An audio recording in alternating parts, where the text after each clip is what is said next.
Cet épisode de Nos Ciné vous est proposé en partenariat avec Séance Radio, la radio 100% cinéma, et c'est une production Binge Audio. Bonjour. C'est moi Orson Welles. J'aime pas trop les voleurs et les fils de pute. Salut, c'est Nos Ciné, votre rendez-vous avec le cinéma qui peine souvent à être convaincu par la musique sur grand écran. Non pas la musique de film, entendons-nous bien, ça c'est régulièrement un régal. Non, ce qui parfois nous gêne, c'est lorsqu'on tente de porter au cinéma la vie et l'œuvre de musiciens ou de groupes importants. Certes, des contre-exemples il y en a, mais pour un walk the line tout à fait réjouissant, combien de biopics fades, hagiographiques à la limite de la parodie, voire totalement embarrassants. C'est donc armé de toutes ces réticences et de ce lourd passif que nous avons abordé Bohemian Rhapsody, l'inévitable récit du parcours de Queen et de son charismatique leader à moustache Freddie Mercury, dont nous allons causer là tout de suite avec un quatuor de performeurs à la dentition remarquable réunis ici à l'antenne Paris. Lélo Jimmy Baptista, salut Jimmy. Anaïs Bordage, salut Anaïs. Salut. Stéphane Moïsakis, salut Stéphane. Salut Thomas. J'ai failli buter sur ton nom. Tu te rends compte, c'est la honte. Perrine Kenson, salut Perrine. Salut Thomas. C'est Nos Ciné, épisode 157 et c'est parti. Monde de merde. Pourquoi il a dit ça? C'est ce que je veux savoir. Alors on va sans doute en reparler, mais difficile de ne pas mentionner d'emblée que le film est certes signé Bryan Singer, qu'on ne présente plus vraiment, mais que ce dernier a été viré en cours de tournage alors que les 2/3 du film environ étaient bouclés, qu'il a été remplacé par Dexter Fletcher derrière la caméra, même si donc pour des raisons de droit, la guilde des réalisateurs américains a imposé que seul le nom de Singer apparaisse. Bref, le film, lui, nous raconte, on l'a dit, le parcours du groupe britannique Queen et de son emblématique chanteur Freddie Mercury, incarné ici par Rami Malek, qu'on avait découvert dans la série Mr. Robot. Mercury ayant donc mené de 70 jusqu'à son décès en 91 le groupe vers une gloire internationale grâce notamment à une poignée de tubes dont le plus fameux donne son nom au film.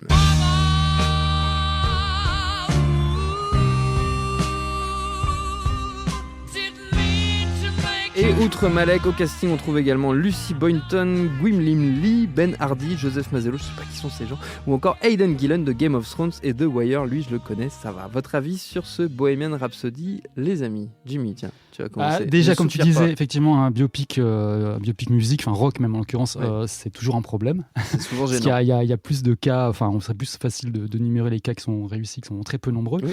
Mais là, celui-là, il y a vraiment, c'est un autre type de film à problème, c'est qu'il y a carrément 3 couches. C'est-à-dire que dès que t'en perds une, il y en a encore une autre en dessous, quoi. Là, la première, en fait, elle est assez simple et assez attendue, on va dire. C'est que en plus, elle est illustrée par une des scènes. Il y a une scène où en fait, les membres de Queen s'engueulent avec le patron, le représentant de leur label EMI, et à propos de Bohemian Rhapsody justement, parce qu'ils veulent le sortir en single. Le type refuse parce que le titre est trop long et trop bizarre. 6 minutes. Voilà. Et en gros, ce qui se passe, c'est que lui va dire, il dit, moi, ce que je veux, c'est on tient la formule, 3 minutes. Et Freddie Mercury lui répond, mais les formules, c'est dépassé. Et là, il y a quand même un certain aplomb de sortir un truc pareil dans un film qui est genre une formule de A à Z, mais à un tel point que c'est carrément un robinet à clichés du début à la fin. Pour moi, c'est vraiment le biopic rock expliqué au caniche, quoi. On peut pas faire pire, quoi. C'est-à-dire que c'est vraiment, il y a tous les trucs du genre, quoi, tous empilés les uns sur les autres.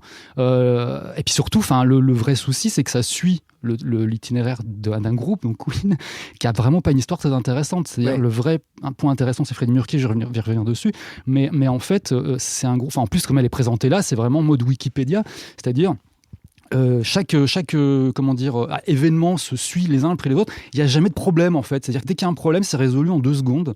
Et le summum est atteint vraiment sur la fin quand ça se termine en 85 donc, avec le Live Aid, le concert du Live Aid. Et en gros, la même journée, Freddie Mercury réussit quand même à retrouver le type dont il est amoureux et qu'il a cherché pendant des années, à se réconcilier avec ses parents et à faire le plus gros concert de sa carrière, enfin un des plus gros à ce stade-là en tout cas. Tout ça comme ça, quoi. Voilà, on se lève le matin, tout va bien, quoi. C'est une belle journée. Ouais, une petite journée, quoi. Et donc voilà, mais après tu te dis bon, encore on s'arrête à ça. Les dialogues aussi, je vais pas revenir trop dessus, mais vraiment les dialogues, on dirait qu'ils ont été écrits par Paulo Coelho, quoi. C'est incroyable. C'est que des trucs à la demain, le premier jour du reste de ta vie, des trucs, des espèces de maximes de motivation. Et en fait, ça encore, on va dire bon on s'en arrêterait là. Ce serait un des nanars de l'année, le 3e derrière Fleuve Noir et Star is Born. Et Ça dénonce, direct, ça dénonce. Star is Born, ça défouraille sec. Il y a un truc, quoi. Bref. Mais après, bam, on arrive sur la deuxième couche de merde, j'ai envie de dire, où vraiment, là, en gros, le problème, c'est Freddie Mercury. C'est-à-dire qu'en gros, au lieu le film aurait dû se focaliser vraiment beaucoup plus sur lui, sur ses zones un peu sous zone d'ombre, parce que c'est quand même un personnage assez à la fois charismatique, mais aussi un peu paradoxal. C'est-à-dire c'est quand même un gars qui a une confiance en lui qui est incroyable. Enfin, il arrive à tenir un stade dans le creux de sa main, et en même temps, il sait pas trop qui il est, où il va, ce qu'il veut faire. Donc, il y a un peu un truc intéressant à voir là-dessus. On s'en sert pas vraiment, quoi. C'est vraiment on suit le groupe, comme je disais tout à l'heure. Voilà, événement après événement. Et les seuls trucs qui se montrent, sa sexualité évoquée, mais finalement pas tant que ça, enfin très sommairement. Et le sida c'est utilisé comme une espèce de gadget narratif, puisqu'en fait pour le coup le film s'arrête en 85, il a fait son premier test en 86, il a été diagnostiqué en 87. Donc en gros ce qui se passe dans le film, ça n'est jamais arrivé. Ouais. Et donc c'est utilisé pour juste donner au concert du Live Aid une espèce de pour le monter en meringue, quoi. Ouais. Voilà. Et le troisième problème, qui est pour moi le plus important, c'est que c'est pas un film, quoi. Enfin, c'est une pub, une espèce de pantomime, un truc de théâtre, je sais pas, mais il y a très peu d'idées de mise en scène, je trouve. On sent pas qu'il y a un réal, on a l'impression que c'est une équipe de pubards. Il y en a deux. Oui, voilà, on sent qu'on a l'impression que c'est une équipe de pubards, et on en parlait juste avant l'émission avec Stéphane, mais effectivement, moi je suis pas extrêmement fan de Queen, mais j'apprécie quand même, puis en plus j'ai grandi dans les années 80, donc forcément j'apprécie par défaut, mais le truc c'est que à aucun moment on a l'impression de voir un concert, de voir ce groupe. Enfin, on pourrait avoir au moins un petit frisson de temps en temps, mais effectivement il n'y a rien du tout. C'est par le frisson de la honte, non, il est là. Le frisson de la honte, il est là, il est très présent. Voilà. Donc oui, voilà. Bohemian Rhapsody, n'allez pas le voir. Je peux pas rajouter un caniche. Éventuellement. Anaïs. Ou alors attendez qu'il sorte en streaming, parce que je pense qu'il a quand même le potentiel de devenir un peu un objet culte dont on peut se moquer, quoi. Parce que comme tu disais, c'est quasi parodique. Donc en fait, le film, lui, se prend très au sérieux, mais en vrai, on pourrait complètement le regarder pour s'en moquer. Moi, j'aurais dit même plus qu'une pub, c'est vraiment un medley, c'est-à-dire que ils sont hyper contents parce qu'ils ont les droits des chansons, et du coup ils enchaînent toutes les chansons de Queen, mais c'est hyper cut. On sent effectivement que plusieurs réalisateurs sont passés dessus, et du coup il n'y a aucun moment de respiration, toutes les scènes sont vraiment enchaînées, c'est hyper haché. Et en fait, on prend jamais le temps de vraiment se poser avec eux, de comprendre comment ils ont écrit ces chansons, comment ils les ont composées. C'est juste... c'est hyper caricatural. On a un moment, ils sont en train de se disputer, et puis là, super, j'ai une super idée, et en fait, et paf, ça fait We Will Rock You, quoi. Et en fait, c'est pour toutes les chansons, c'est comme ça. C'est-à-dire qu'ils sont un peu, ça leur sort comme par magie, de nulle part. Ils sont à la campagne, et puis tout d'un coup, il a Bohemian Rhapsody qui lui vient comme ça, et 2 secondes après, Bohemian Rhapsody devient la plus grande chanson de tous les temps. Ça, c'est génial, parce que je crois que c'est le premier biopic que j'ai vu où il essaie de montrer l'inspiration en film.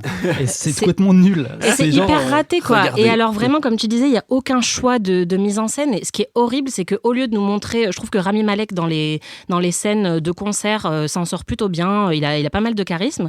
Et au lieu de nous faire une belle scène de concert, on a plusieurs fois où, en fait, pendant les chansons, on nous montre des espèces de montages affreux. Où donc, par exemple, pour Bohemian Rhapsody, on nous montre tous les titres d'articles qui sont sortis à l'époque pour dire que la chanson était mauvaise, au lieu de nous montrer le groupe en train d'interpréter cette chanson qui a donné le titre du film, quoi. C'est quand même fou. On a un autre moment où ils nous font une succession de toutes les villes dans lesquelles ils ont fait des concerts. On a les noms des villes qui apparaissent à l'écran au lieu de nous montrer les concerts. Enfin, c'est hallucinant, c'est hyper pauvre en fait en termes de mise en scène. Et après, c'est regardable, quoi, parce que tous les plans sont quand même assez jolis. Enfin, on sent qu'il y a de l'argent qui a été mis dedans, quoi. Les costumes sont jolis, les décors sont jolis, mais il y a aucun plan qui reste en fait. Il n'y a rien de mémorable, quoi. Et puis, le problème, c'est aussi que Rami Malek, en dehors des scènes de concert, il a quand même ses fausses dents qui l'empêchent de parler, quoi. C'est-à-dire qu'il ne peut pas enchaîner 3 mots sans baver et sans se retenir de baver. Et même ça, en fait, vous pouviez juste le faire jouer Freddie Mercury sans lui mettre des fausses dents. Ça va, c'est un film. On est au courant qu'il ne va pas lui ressembler à 100%. C'est horrible, quoi. Tout est comme ça. C'est vraiment... ça frôle la parodie, mais c'est terrible parce que ça n'en est pas une, quoi. Stéphane, tu as souri sur les fausses dents. Parce que c'est vrai, mais parce que c'est un truc en fait, parce que c'est un truc où moi je suis pas forcément un énorme fan de Queen ou quoi. J'aime bien, mais tous vu des t-shirts. Mais j'aime bien certaines chansons. J'aime bien, il y a pas de souci. Mais j'avais jamais vraiment fait attention en fait qu'il avait des dents comme ça, Freddie Mercury. Du coup, en regardant le truc, je me suis dit, mais ils exagèrent quand même. Alors, je suis allé regarder les vraies images du vrai Freddie Mercury, et j'ai fait, c'est vrai qu'il a un petit peu des dents. Mais pas à ce point-là. Le problème, ce que j'ai avec le film, c'est que c'est un film de Bryan Singer, finalement, vraiment, parce que le truc, c'est que, encéphalogramme plat. C'est-à-dire que littéralement, comme quasiment tout ce qu'il a fait en fait dans sa vie, dans sa carrière, la plupart des films, en fait, ceux qui fonctionnent à peu près, c'est ceux qui sont plus ou moins bien écrits. Donc c'est presque malgré lui, quoi. Et il y en a pas beaucoup. Hein. Moi, j'aime bien le premier X-Men en termes d'écriture, mais par exemple, si tu veux. C'est un film qui n'est pas du tout emporté. Je veux dire, normalement, le climax, et surtout à l'époque où c'est sorti, ça aurait dû être incroyable. En fait, c'est des super-héros qui se battent sur la Statue de la Liberté. Ça aurait dû être fou, quoi. La menace, elle aurait dû être dingue. Dans le 2, je crois, il y a carrément 2 fois la fin du monde. Tu vois, et tu ressens jamais rien. Et là, c'est exactement pareil. Ce qu'on se disait donc avec Jimmy avant, c'est que le concert de Live Aid à la fin, normalement, en fait, c'est surtout les chansons qui jouent, ça devrait un petit peu te titiller les couilles, quoi. Tu vois quelque chose, tu devrais sentir, quelque chose, tu vois. Non, mais voilà, ça devrait te titiller, tu devrais te dire, putain, il est en train de soulever 1 milliard de spectateurs, en gros, quoi, tu vois, par son talent, quoi. Et jamais, t'as effectivement les plans de Luma, les plans de machin, et attention, il y a full infographique et tout ça, etc. Tu penses que le mec se lâcherait. Voilà. Donc le problème, c'est qu'en céphalogramme plat, parce que je trouve même pas ça vraiment ridicule, ou tu vois, je trouve ça juste. Il y a peut-être 3 moments ridicules, effectivement, 3-4 moments, et effectivement, ce moment où il découvre les chansons comme ça, où tu te dis, ah ouais, d'accord, mais comme tout le film, effectivement, comme disait Anaïs, ça fonctionne littéralement en saccade, en fait, si tu veux. Alors il y a cette scène, il faut qu'on aille, on passe à la scène suivante, ensuite on passe à la scène suivante, et bam, bam, bam, bam, bam. C'est même pas une question, en fait, de pas mettre les infos dans l'ordre, hein, tu vois. Moi, je comprends que les mecs, ils aient fait une entorse à la réalité. Ah, mais c'est pas ça, ils sont obligés parce qu'ils se seraient fait attaquer de toute façon sur le fait qu'ils n'en ont pas parlé. Enfin, c'est déjà sur Twitter, tout le monde s'excite là-dessus, alors que les gens n'ont pas vu le film. Donc, je comprends qu'il l'ait fait, l'entorse, mais c'est juste qu'elle est un peu, elle est très artificielle, quoi. Après, le truc, c'est que moi, je me pose la question de à quel point aussi ce film, en fait, c'est pas aussi quelque part l'histoire du coming out de Bryan Singer, en fait, dans l'absolu aussi, puisque c'est un réalisateur homosexuel. Enfin, il le revendique, il a fait son coming out depuis longtemps. Et en fait, alors effectivement, c'est des clichés, tu vois, la façon dont c'est présenté. En tout cas, moi, j'ai plusieurs histoires sur ce sujet-là. À chaque fois, ça ressort de cette manière-là. Mais c'est limite le truc le plus habité du film, en fait. Ces moments où lui se pose des questions. Parce que, pour le coup, ça prend au moins 3/4 d'heure avant d'être vraiment traité. Alors que c'est traité en filigrane à droite à gauche, si tu veux, comme quoi, il regarde des mecs de travers, les mecs lui sourient dans les routiers. Enfin, c'est des clichés, quoi. Mais le truc, c'est que c'est des trucs que t'as vu dans plein de films, quoi. Mais et du coup, t'as tous ces trucs-là où tu te dis c'est pas fin, hein, mais c'est émaillé, contrairement au reste du film, quoi. Donc du coup, j'ai l'impression que c'était peut-être le point d'ancrage de Singer. Lui, il est revenu, il faut aussi préciser ça, il est revenu sur le montage du film, hein. C'est-à-dire qu'en fait, Dexter Fletcher, il a tourné 16 jours, je crois, et après, en fait, il a fait jouer en fait son pouvoir. Bryan Singer, il a récupéré le montage du film. C'est censé être c'est pour ça qu'il le signe aussi, c'est censé être son film, hein, à la base. C'est juste, il y a 16 jours où il s'est fait porter pâle, quoi. Mais le truc, c'est que... Mais il n'est pas revenu après Thanksgiving. Voilà, c'est ça. Il s'est fait virer. Voilà. Mais voilà, donc pour moi, le film, il est symptomatique de par exemple, des problèmes qu'on a dans Valkyrie, des problèmes qu'on a dans tous ces films-là, en fait, où un élève doué, où c'est vraiment, en fait, tu te dis, mais avec ces sujets-là, ça devrait être des films de dingue, vraiment des films de dingue. Alors peut-être pas Bohemian Rhapsody, mais en tout cas, ça aurait pu être un peu sympa à suivre, un peu enlevé, puis il y avait moyen de faire des vraies scènes de cinéma. Et comme d'hab avec Singer, c'est des films, quoi. Voilà. Perrine. Je vais revenir un petit peu sur ce que vous avez dit. Je suis tout à fait d'accord sur le côté enchaînement de scènes. Moi, quand je suis sortie, je me dis c'est un film bullet point. C'est-à-dire que clairement, on a, il a fallu parler de tous les passages obligés. Et tous ces passages obligés sont entre-temps des moments qui, pour moment, pour moi, je trouve qu'il y a quelques moments, parfois, de temps en temps, une scène, une séquence, un truc, où tu te dis ah putain, c'était ça. Vous l'aviez le sujet du film. Vous l'aviez la solitude de Mercury, ses doutes. Le film n'a pas d'angle. À aucun moment, le film n'a un angle. À aucun moment, il essaye de me raconter quelque chose sur Freddie Mercury. Il est juste un espèce de Freddie Mercury, il a pris la drogue. Freddie Mercury, il était queer. Il est carrément allé hyper queer quand il était à Berlin. Enfin, ils ont... Et il y a un truc, si je dis pas de bêtises, le film a été approuvé par les autres membres de Queer. Produit, chapeauté, ils étaient sur le plateau. Et je trouve que c'est très problématique et que ça se sent. C'est-à-dire que non seulement personne n'existe dans ce film en dehors de Freddie Mercury, et résultat, dès qu'on voit les membres du groupe, c'est des gars sympas, quoi. Ils sont sympas tout le long, quoi. C'est-à-dire qu'ils ont rien qui dépasse à aucun moment. Donc pour un biopic sur un groupe de rock, c'est quand même d'une sagesse, c'est gentil, quoi. C'est-à-dire qu'il y a personne. Ouais, Grand Max, il y a le batteur, il est un petit peu volage, quoi. folie de la vie, quoi. Donc résultat, c'est quand même, c'est jamais rock'n'roll, jamais ça nous sort du truc. Je trouve que c'est vraiment tristoun.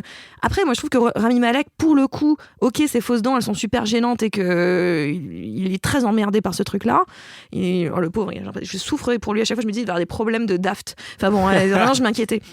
Mais nettoyé quand même. Non, mais non, c'est pas ça. Mais tu sais, à force de frotter et tout, je m'inquiétais vraiment pour lui. Du gingivite peut-être. Un truc un peu sale, quoi. Mais voilà. Mais je trouve que quand même, il se démerde comme il peut avec ce qu'il a, et c'est vraiment pas si mal. Et honnêtement, alors peut-être que vous, ça vous a pas du tout convaincu, mais moi, par exemple, je suis une très grande fan de Queen. Pour le coup, j'adore Queen, et je me suis sentie un peu récompensée sur la fin, un tout petit peu quand même, parce que j'ai l'impression d'avoir subi clairement le film pendant tout le long. Genre, oh, mon Dieu, mais racontez-moi quelque chose. N'essayez pas de faire juste des petits interstices de quelque chose. Racontez-moi quelque chose. Et à la fin, et comme le film est un film karaoké, c'est-à-dire qu'on lance une chanson et la salle a presque envie de se mettre à chanter parce qu'on connaît la chanson, on est content. Eh bien, j'avais très peur que quand on arrive au Live Aid, pareil, les chansons soient cut et puis on était genre, frustration. Et le fait que la scène dure, qu'on ait vraiment 4 chansons, que ça soit une scène de concert qui vraiment perdure, et Dieu sait que je l'ai vu le concert de Live Aid 85, ça m'a fait du bien en fait. C'était juste je me suis sentie légèrement récompensée à un moment donné. Enfin, j'ai les chansons en entier, enfin, je suis contente, enfin, j'ai un moment où je peux admirer un peu Queen sur scène. 5 minutes, quoi. Ça m'a fait du bien. Après, la séquence en elle-même, elle est tout le temps interrompue parce qu'ils ont besoin de combler. Ils n'avaient pas le courage, ni potentiellement les idées pour filmer qu'un concert. Ils sont obligés de faire des coupes avec les plans des parents, les gens dans des bars, les gens des coupes partout. Le public en CGI. Le public en CGI, bien le CGI. Ça se voit bien. Ils n'ont pas de tronche, les gars. Donc, c'est juste... ça, c'est quand même assez frustrant. Mais... les plans de scène, et je trouve que pour le coup Rami Malek il se donne, il y va, et j'y ai cru parce que tout le reste était tellement pas là, tellement inhabité comme film, que ces 20 dernières minutes, ça doit durer 20 minutes à peu près, ces 20 dernières minutes arrivent comme un véritable soulagement par rapport à tout le reste qui est encore une fois, c'était un très bon terme de la part de Jimmy, c'est Wikipédia, quoi. Mais c'est un peu quand même aussi un truc de fanboy. Enfin, c'est vraiment mais clairement, c'est un truc pour récompenser la fangirl voilà. en moi. C'est-à-dire, c'est un truc. Moi, j'étais contente parce que j'entendais les chansons que moi j'écoute depuis que je suis toute petite. Et j'étais ravie de pouvoir scander dans ma tête ou tout bas dans le cinéma pour pas emmerder mes voisins à Meurt to Fall, quoi. J'étais vraiment ravie. Mais tu l'as pas fait tout bas dans ta tête. Je l'ai. Si, Anaïs, elle était derrière moi. Anaïs peut témoigner. Mais donc voilà, donc c'est clairement c'est clairement un truc de fanboy. C'est clairement un truc pour faire plaisir à ceux qui ont enduré pendant tout le film. C'est ça, ceux qui viennent voir le film parce que en gros c'est le biopic de Freddie Mercury en l'occurrence. Moi je suis pas d'accord sur le fait qu'on voit moins Freddie Mercury finalement que le reste du groupe dans l'absolu parce que on ne voit que lui. Les autres n'existent pas. C'est par rapport à ce que disait Jimmy tout à l'heure. Mais le truc c'est vrai qu'en fait il faut aussi dire ça avait été un souci à l'époque où Sacha Baron Cohen devait faire le film, et à mon avis il aurait été pour le coup largement meilleur dans le rôle. Déjà fait ce qui lui ressemble. Ouais, il a les dents, il a pas besoin des fausses dents. C'est pas très grave parce que moi je suis d'accord avec Perrine, Rami Malek ça va, tu vois, c'est juste bon. Il manque un peu de désinhibition. Moi je trouve qu'il manque surtout enfin il lui manque au moins 15 kilos de muscle ou 20 kilos de muscle, qui est un peu plus casse que ça quand même dans la dernière partie de sa vie. Enfin dans sa carrière en tout cas, tu le vois. Tout petit Rami Malek, donc. Ça se voit par contre. Mais quand Sacha Baron Cohen devait faire le film, en fait, quand ils étaient en train de bosser sur le projet, les mecs de Queen en fait lui ont dit c'est super, mais en fait pourquoi vous faites mourir Freddie à la fin du film, il faut le faire mourir mieux parce qu'après nous il y a toute notre histoire, et en fait mais tu vois, on s'en fout en fait c'est pas vous, en plus c'est un groupe ils ont fait des trucs après, mais tout ce qui se leur discographie c'est juste des choses, des archives, donc en gros c'est un groupe qui est vraiment ils ont fait quand même ce fameux concert où il y avait plein de chanteurs différents, Axl Rose et tout, c'était super. Ça c'était un truc qui était juste après la mort de Freddie Mercury, c'était un peu un truc pas improvisé, mais bon, un grand moment de gêne aussi sur plein de moments. Ouais, un peu, aussi. Mais bon, mais moi je trouve que justement, après le truc c'est peut-être aussi le regard que j'ai sur le groupe, mais effectivement je trouve déjà qu'on les voit beaucoup trop les trois autres. On voit trop leur perruque, on voit trop la tronche. Ils sont gentils. Enfin, c'est quoi ce truc, mais parce qu'ils sont rangés aujourd'hui, ils sont encore vivants, et donc par exemple il y a 18 000 scènes où ils précisent que c'est des hommes de famille, qu'ils sont mariés, que ils sont fidèles, machin, et tu sens que c'est parce que sauter une groupie. Voilà, exactement, parce qu'en fait, c'est Brian May et Roger, voilà, non, l'autre. On se souvient pas des noms. Voilà, exactement. John Deacon, je crois, et John Deacon et des magiciens de Levallois, quoi. C'est infernal, quoi. Mais non, mais comme ils ont produit le film, ils ont dit non, mais attends, moi, je suis mariée, je veux pas. Enfin voilà, ça sent en fait que. Et puis, t'as plein de scènes aussi où ils disent mais c'est toi, Roger, qui a écrit cette partie de la chanson. Et puis moi, j'ai composé ça. Et tu sens vraiment que c'est. En fait, ils ont eu une place beaucoup trop importante dans la production de ce film, quoi. Et du coup, c'est hyper consensuel. C'est comme tu disais, Perrine, c'est trop sage parce qu'ils osent jamais bousculer un peu. Et d'ailleurs, c'est pour ça que Sacha Baron Cohen s'est barré, quoi. On bascule juste Freddie Mercury un tout petit peu, c'est-à-dire que d'un seul coup, nous on est sage, nous on est gentil. Par contre, Freddie, c'était une diva. Foufou, oh là là, Freddie, il était pas très sympa. Oh, Freddie nous a laissé tomber. Alors que nous, tu vois, jusqu'au bout, on était là. Donc, et puis on est une quoi après qu'il soit mort. Quand même. Non, et puis je trouve que c'est quand même hyper dommage pour un groupe comme ça qui a quand même énormément de chansons cultes. C'est un film qui met pas du tout la musique au centre, en fait. C'est-à-dire qu'on les voit un tout petit peu en studio, mais vraiment, c'est un montage, quoi. Voilà, ils sont en train de composer Bohemian Rhapsody. Et en fait, mais à aucun moment, on nous montre vraiment ce que la musique représente pour eux, vraiment, quoi. Moi, j'arrêtais pas de penser à Love and Mercy et au fait qu'il y a tellement de scènes de studio dans ce film et qu'on voit vraiment chaque note de Pet Sounds qui a été vraiment retravaillée par Brian Wilson. Et là, on attend ça un peu. Freddie Mercury, c'est un génie. On veut savoir comment il a retravaillé ses chansons pour en faire les monuments qu'elles sont aujourd'hui. Et on n'a jamais ça, en fait. On les voit jamais en studio, quasiment. Oui, je suis un peu super d'accord sur Love and Mercy parce que je m'étais noté d'en parler. Parce que, pour moi, c'est pas un biopic qui est non plus très réussi, même si toutes les parties des années 60 je les trouve super, et je crois que pour moi c'est le meilleur film, c'est les meilleures scènes de studio dans un film, quoi. C'est qu'il y a parce qu'en fait en studio, quand on a déjà été en studio, c'est ultra chiant, c'est très chiant, voilà.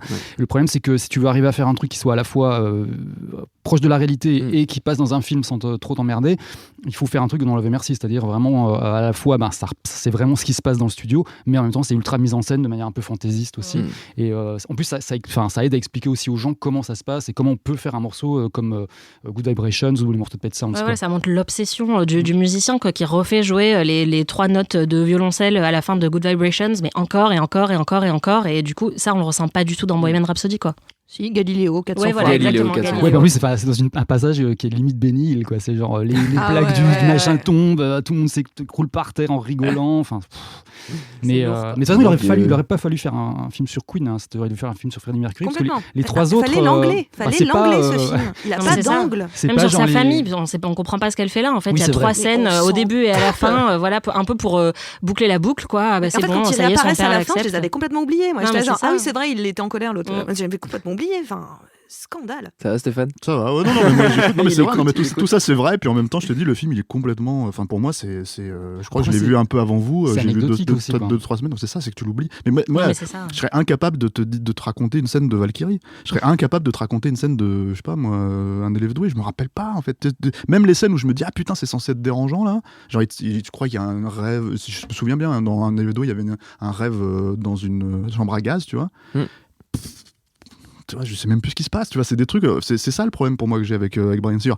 Mais je veux dire, c'est quand il doit faire de la mise en scène à proprement parler qu'en fait il devient limite ridicule. Moi, les scènes par exemple dans X-Men où ils utilisent Quicksilver, c'est peut-être ce qu'il y a de mieux, mais moi je pense que ça a été vachement travaillé avec les équipes des effets spéciaux en fait pour faire fonctionner le truc en termes de mise en scène, et c'est eux qui ont été force de proposition. Là c'est pareil, tu regardes le truc, il y a pas il y a pas il n'y a pas d'inventivité comme il n'y en a jamais eu en fait pour moi chez Bryan Singer en absolu, quoi. Donc encéphalogramme plat, j'arrive même pas à dire que c'est nul.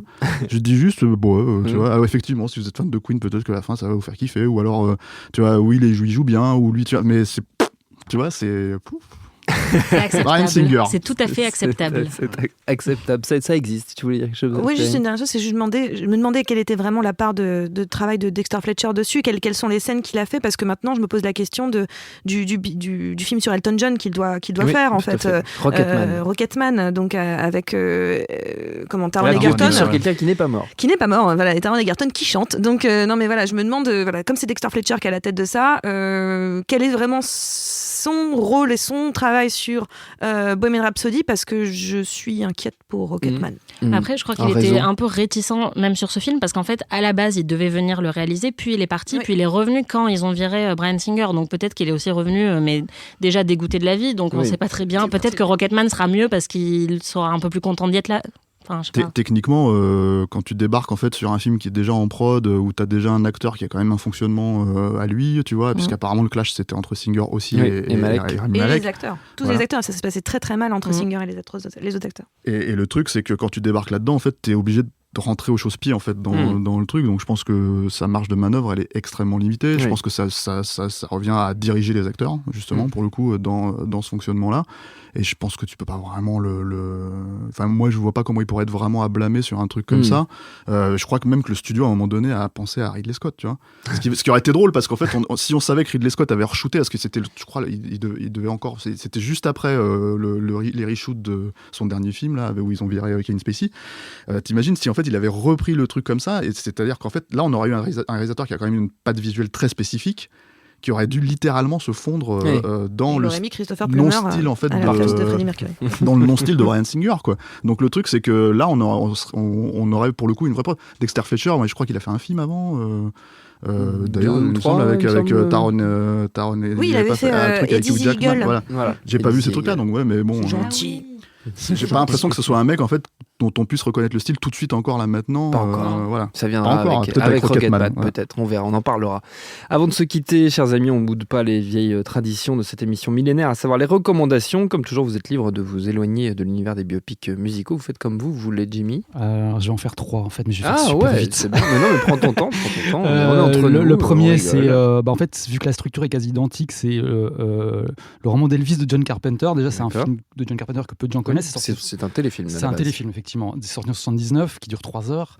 Donc c'est sa première collaboration avec Kurt Russell. Tu vas tout faire. Je vais tout dire à ta place. Tu connais beaucoup trop John Carpenter. Il y a même le père de Kurt Russell qui joue le père de. Et est-ce que tu sais que dans un film d'Elvis, il avait le nom de Dr. John Carpenter? Ça, tu savais? Ah non, ça je savais pas. Je te l'apprends, c'est incroyable. C'est génial. Enfin voilà, le film dure 3 heures et en fait c'est à peu près la même construction, c'est-à-dire que c'est au moment de ce qu'on appelle le Six State Comeback chez Elvis, c'est-à-dire le moment où il revient après 8-9 ans d'absence, et en gros ça commence, il arrive dans l'hôtel, il flippe à cause de ce comeback et il se met à raconter toute son histoire, et à la fin on a le comeback. Et enfin voilà, je le trouve vraiment super. Je sais pas si on reconnaît vraiment que c'est un Carpenter, mais en tout cas il y a vraiment une patte assez lourde quand même sur le truc, notamment au niveau du chef-op et tout. Enfin, c'est vraiment, la photo est vraiment super chouette. Il y a une scène moi que j'adore au tout début où Elvis et gamin, ils courent dans les bois, on dirait un truc qui sort d'un Walt Disney, ça c'est incroyable. Et enfin voilà, après ça dure 3 heures, donc si vous pouvez le choper, regardez-le en petit bout peut-être, parce que c'est quand même assez lourd. C'est dense. Voilà, sinon il y en a un deuxième. C'est ta première reco, ta deuxième. La deuxième, alors c'est un mauvais film aussi, mais enfin par rapport à Bohemian Rhapsody, mais à voir quand même, parce que c'est la seule fois où j'ai vu vraiment un biopic musical où on se fout ouvertement des gens qui sont dedans. C'est pas encore sorti, ça sort normalement au début de l'année prochaine, mais c'est présenté à Paris au PIF, au Paris International Fantastic Film Festival, en décembre. C'est Lords of Chaos, Jonas Åkerlund. C'est donc sur la scène black metal norvégienne et tous les meurtres qu'il y a eu. C'est sur 3-4 ans. Et en fait, lui, Jonas Åkerlund, il était batteur de Bathory, qui était l'un des groupes de la première vague black metal. Et en fait, il connaît donc très bien le truc. Et c'est la première fois que ces personnages-là, le film n'est pas terrible, il est vraiment assez raté, mais c'est la première fois que ces personnages sont vraiment dépeints, je pense comme ils étaient vraiment, c'est-à-dire en gros des fils à papa, un peu paumés, un peu débiles, et pas des archanges du mal, quoi. Et donc c'est assez cool. Moi j'ai bien aimé cet aspect-là du film, même s'il est raté. Et c'est assez rare de voir ça, quoi, de montrer des black metaleux avec leurs parents qui leur offrent des fleurs ou qui les revoient dans le garage. Et puis le troisième, c'est juste, si vous voulez vraiment lire un truc, une histoire de groupe, il y en a une à lire, c'est celle de Motley Crue, The Dirt de Neil Strauss. Alors c'est un livre, c'est pas encore un film, pas encore, parce qu'ils ont déjà essayé beaucoup de fois. Ils ont vendu les droits, il me semble. Pour l'instant, c'est vendu à Netflix, mais je sais pas si ça verra le jour ou pas, parce que c'est inadaptable. Enfin, moi je trouve. Pour moi, c'est le Hamlet de la bio de musicien, quoi. Il y a tout dedans. Il y a des trahisons, de la tragédie, de la comédie, des meurtres, des accidents, beaucoup de drogue. Enfin voilà. Mais c'est surtout une histoire qui est vachement touchante, quoi, je trouve. Oui. C'est pas juste un truc de groupies et de drogue et de gens qui meurent de manière un peu stupide. Mais il y en a aussi. Il y en a aussi pas mal. Anaïs. Moi j'ai déjà dit tout le bien que je pensais de Love and Mercy, donc je vais recommander un film qui s'appelle Walk Hard, Plein de gens y ont pensé, tout le monde en a parlé après Bohemian Rhapsody. Bah oui, mais parce qu'en fait, c'est exactement le même film que Bohemian Rhapsody, sauf que c'est une parodie. Donc c'est ça qui est génial. Il faut vraiment faire une double soirée, quoi, les mettre l'un après l'autre. Double programme. Voilà, c'est avec John C. Reilly qui joue donc une star du rock un peu ridicule, qui a une blessure très profonde au début de sa vie, puisqu'il coupe son frère en deux à la machette. C'est ça. Et c'est vraiment un traumatisme dont il va avoir du mal à se remettre. Et c'est génial parce que ça suit vraiment la structure hyper classique du biopic musical. Et c'est juste une succession de tous les clichés qu'on a dans ces biopics-là. C'est super drôle, c'est très très con, mais c'est vraiment hyper drôle. C'est un peu plus court que Bohemian Rhapsody aussi, ça fait que 1h30, donc c'est parfait. Et il y a Paul Rudd dedans qui joue John Lennon. C'est juste une scène, mais c'est vraiment incroyable, quoi. Donc voilà, Walk Hard. Il y a une scène où il chante enfant avec une voix de vieil homme noir et c'est incroyable, c'est extraordinaire. C'est génial. C'est un grand moment. Stéphane. En fait, elle m'a piqué Marocco. Ah merde. Mais c'est pas. Mais parce que je suis arrivé un peu à l'arrache là. Donc, évidemment, j'ai toujours pas de reco. J'ai jamais de reco, moi, tu sais. Mais en fait, non. J'avais déjà fait une reco en fait sur Clo-Clo. Ouais. Le film sur Claude François, donc je vais pas revenir dessus, si ce n'est juste pour dire que pour le coup, en fait, et Jimmy en parlait tout à l'heure très vite, il n'y a pas de film. Moi, je trouve que justement, il y en a un où on montre justement la façon dont l'inspiration peut arriver dans dans la processus de création d'un artiste. Et c'est dans ce film-là où il y a toute une scène en fait autour de ça, et notamment, il est autour de la piscine et comment il écrit comme d'habitude, etc., etc. Donc voilà, je refais une reco sur ce film que j'aime beaucoup. Et après, en fait, le truc, c'est qu'il y a un truc qui est quand même assez étonnant. C'est pas vraiment une reco que je vais faire, mais il y a un truc qui est quand même assez étonnant, c'est que on parle de cinéma ici, et Queen, en fait, a fait quand même pas mal de BO de films. Oui. Et ce qui est assez étonnant, c'est que c'était un groupe de 100 ans, Queen, clairement, mais c'est un groupe aussi qui a dépassé ça, en fait, dépassé ce temps-là, en fait. Et du coup, c'est assez marrant en fait de se dire que les films sur lesquels ils ont travaillé sont littéralement ringardisés, c'est-à-dire ils étaient clairement dans leur temps à l'époque. Les chansons en soi n'ont peut-être pas vieilli, mais par contre, Flash Gordon Flash Savior of the Universe. Voilà, et Highlander qui est quand même juste littéralement irregardable aujourd'hui. Tu peux littéralement pas le voir sérieusement. C'est regardable. Et c'est un film que j'ai vu mais 30 fois quand j'étais gosse. J'adorais ce film, quoi. Et je trouvais ça incroyable. Lambert c'était le meilleur acteur au monde. Il était génial et tout, tu vois. Et le film il est regardable. Donc du coup c'est assez intéressant. C'est juste une façon de dire voilà, si on rejette un œil sur ces films-là, bon, je pense que les gens connaissent Highlander et Flash, quoi. C'est finalement pas des très bons testaments pour Queen, alors que justement leurs chansons parlent pour eux encore aujourd'hui, quoi. Voilà, c'était pas une reco, c'était une reco sans reco parce que c'était pas mal, t'as quand même un peu parlé d'Highlander. Non, c'était bien. Il fallait parce que le film en parle pas. Oui, c'est vrai. Perrine.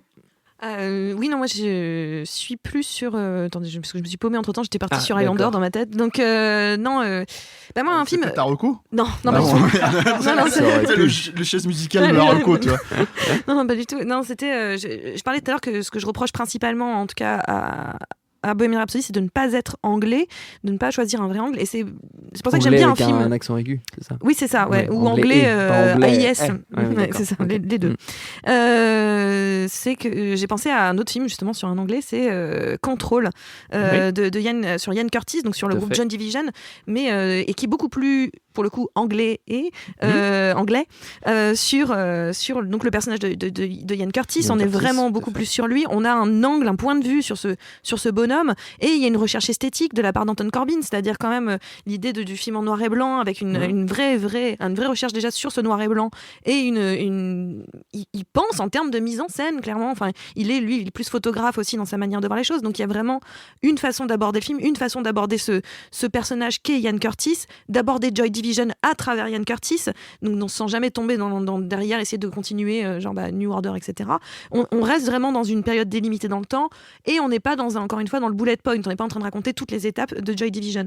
Donc je trouve que c'est pour moi c'est ça un biopic réussi sur une figure importante de la musique, en l'occurrence ici de Ian Curtis. Très bien, j'en profite pour rattraper un truc qu'on a oublié dans l'émission spéciale voiture, où on n'a pas parlé dans les meilleures scènes de gens qui chantent en voiture, on n'a pas parlé de la scène de Wayne's World où ils chantent Bohemian Rhapsody. C'était quand même dommage. Il est mentionné dans le film parce qu'ils font une blague là-dessus, tu vois.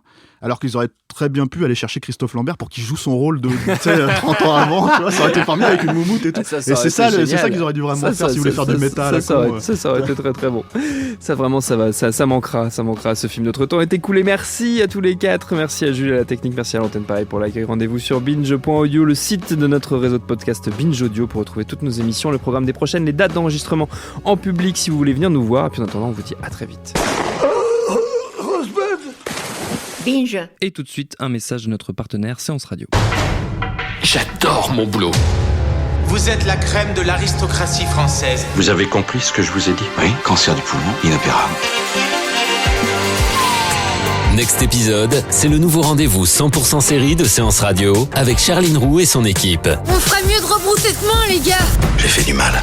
J'ai compromis des missions. Des policiers français, on peut les acheter, pas les tuer. Next épisode, le mardi à 19h sur Séance Radio, est disponible sur toutes les applications podcast.